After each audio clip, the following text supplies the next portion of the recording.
पूर्वी खबर।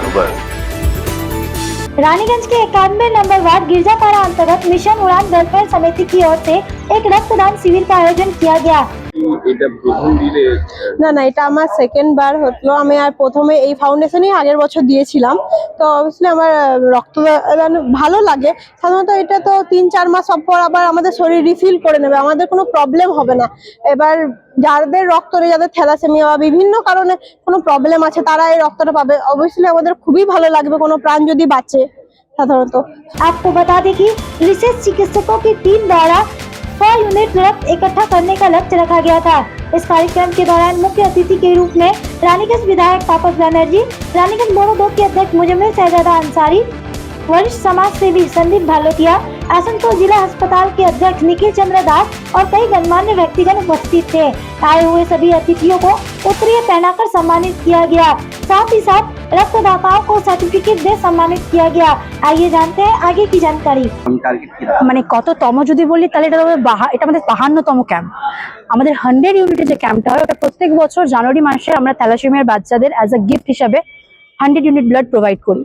সো এটা আমাদের 5 ইয়ার্স 100 ইউনিটে। আমরা করোনার সময় যখন দেখলাম যে কেউ ব্লাড ডোনেশন ক্যাম্প করাচ্ছে না, সেই সময় আমাদের ফার্স্ট ইনিশিয়েটিভ হয় 2021-এ আমরা ব্লাড ডোনেশন ক্যাম্প করাই 100 ইউনিটে অ্যান্ড আমরা সাকসেসফুল হই। তারপর থেকেই আমাদের জানুয়ারি মাসটা আমরা থ্যালাসেমিয়ার বাচ্চাদের জন্য ধরে নিই যে প্রত্যেক বছর জানুয়ারি মাসের ক্যাম্পটা আমরা থ্যালাসেমিয়ার বাচ্চাদের জন্য ডেডিকেট করি। আর 100 ইউনিট যে ব্লাডটা আমরা পাই সেটা আমরা থ্যালাসেমিয়ার বাচ্চাকে অ্যাজ আ গিফট হিসাবে ডোনেট করি। আচ্ছা, শিল্পাঞ্চলে এই মিশন উড়ান কতদিন ধরে কাজ করে চলেছে? আমরা এখনো পর্যন্ত 7 বছর চলছে, আমরা 7 বছর ধরে কাজ করছি। আচ্ছা, এডুকেশনের ব্যাপার এবং ট্রাইবাল এরিয়াতে আপনারা কি ধরনের অ্যাক্টিভিটি করে থাকেন? আমরা আদিবাসী পাড়াতে, স্পেশালি আমরা নূপুর আদিবাসী কলোনি তার আশেপাশে যে সকল আদিবাসী পাড়াগুলো আছে ওখানে আমরা কাজ করছি। সব থেকে প্রথম যেটা প্রবলেম যেটা হলো স্যানিটারি ন্যাপকিন, এই বিষয়ে ওদের অ্যাওয়ারনেস নেই। সো আমরা এই বিষয়ে ওদেরকে এই বিষয়ে আমরা কাজ করছি। আর ওখানে আমরা 90 জন মহিলাকে প্রত্যেক মাসে, আমাদের গোটা টিম আছে, যারা কিছু কনভেনার আছে, যারা হেড এখানকার মিশন হ্যাপি টু ব্লিডের। তো এই ইনিশিয়েটিভটার উপরে ওরা যায়, প্রত্যেক মাসে ওরা তোমার স্যানিটারি ন্যাপকিন ডিস্ট্রিবিউট করে ওখানে।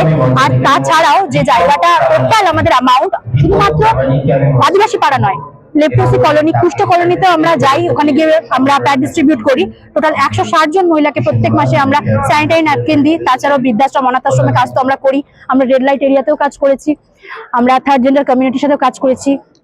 আচ্ছা, স্ল্যাম এরিয়াগুলোতে এডুকেশনের দিক দিয়ে কতটা এডুকেশনের ব্যাপারটা আমরা এডুকেশনটা এখনো শুরু করিনি, কিন্তু আমরা প্ল্যানিং করছি এইবারে যে নেক্সট ইয়ার থেকে আমরা এডুকেশনটা নিয়ে কাজ করা শুরু করব। আমাদের মোটোগুলো একটু আলাদা। আমরা সর্বপ্রথম যেটা আমাদের ফার্স্ট প্রায়োরিটি সেটা ব্লাড ডোনেশন। আমরা ব্লাড ডোনেশন নিয়ে কাজ করতাম, এখন রিগার্ডিং এখনো করে যাচ্ছি, কিন্তু আগামী দিনে আমরা এডুকেশনটাকে ভাবছি যে আমরা এডুকেশনের উপর কাজ করা শুরু করব। কিছুক্ষণ আগে আমরা দেখলাম এখানে একটা স্ক্রিনে চলছিল, তো গ্রাম রাজ্য আপনারা হ্যাঁ অবশ্যই। 2021-এ সাউথ 24 পরগনাতে যখন মৌসুমী আইল্যান্ড গেছিলাম আমরা, ওখানে ডিজাস্টার যে রিলিফ ওয়ার্কটা আমরা করেছিলাম, আমাদের টিম গেছিল, আমাদের এখান থেকে টোটাল 12 জন আমাদের টিমের মেম্বার, সবাই আমরা গিয়ে ওখানে 300 জন ফ্যামিলিকে আমরা যে সকল নিত্য প্রয়োজনীয় জিনিস, গ্রসারিজ আইটেমস, স্যানিটারি ন্যাপকিনস, জল যেটা সব থেকে দরকার, এই সকল জিনিসগুলো আমরা 300 জন মানুষকে দিয়ে এসেছিলাম। अब तक के लिए बस इतना ही, फिर मिलेंगे अगली खबर में। कैमरामैन सोनू के साथ राजेश बर्मन की रिपोर्ट, पूर्वी खबर, रानीगंज। हमारे चैनल को लाइक, शेयर, सब्सक्राइब करना ना भूलें और बेल आइकन को दबाना ना भूलें और देखते रहें पूर्वी खबर। पूर्वी खबर, नजर सब पर।